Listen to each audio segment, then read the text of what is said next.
J Lord, aka Architect Husker Uchara kay T6. Ayaw ikaw yung husisya mga kabos, diya sa hukmanan JTS.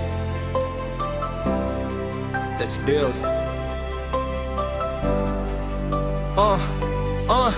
Huska on my mind, Exodo 2036 ang guy, JES ang akong tribe. Di ko biyaan, di ko hide, nigiyahay ang kalayo.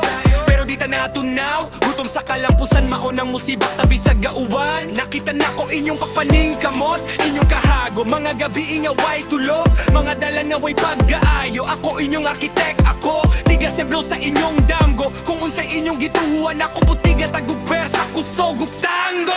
Kuyog mo sa kata, walay biya, walay hundo.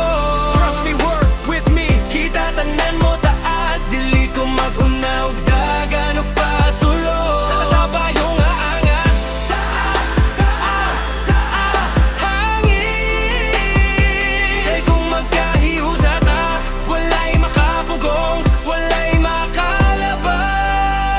Pagkyan ng away o gubat nga, wala na ito makita. Selling battles, heavy shackles, di sila kabaloon sa akong pagbangon sa duta. Pero bisang gamay nga taba, murag bot nga mulok sa heart, makahatag og spark, murag sugot sa Osaka, brand new start. Ayaw kalimot sa mga walay makauban, kaysa una kita po nangitak sa blay ng itag sandigan. Karong kita na amusalo, kita na amutaban, kaya tinuod nga kadaugan dili kwarta. Kasi nga abot og malangitong dampanan. Kuyog ta mo sa kata, walalay huno, walay atras. Ako inyong architect, ako'y mauna og goal, ikaw mo ang muuna og lakas.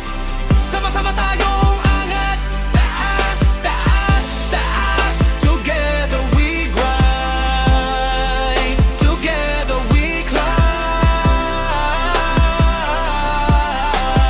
till we rise at last. Na ako panananaw nga dili para na kora para ninyo, para sa pamilya, para sa kadatawo nga ni trabaho sa kalisod. Pero padayong gihapan o ginhawa kung unsay naa sa akong kamot. Dili na ko tipigan, ipahatag na ako, kay kung kita na sa taas. Ako sigurado dili ko kamo biyaan, dili ko kamo iubos. Architect ang akong ngalan, pero kamo ang foundation.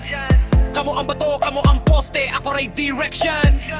Dili ni about power, dili ni about fame. This is about lifting people nga lisod og dalan, kay kita pud sa una parehas so pain.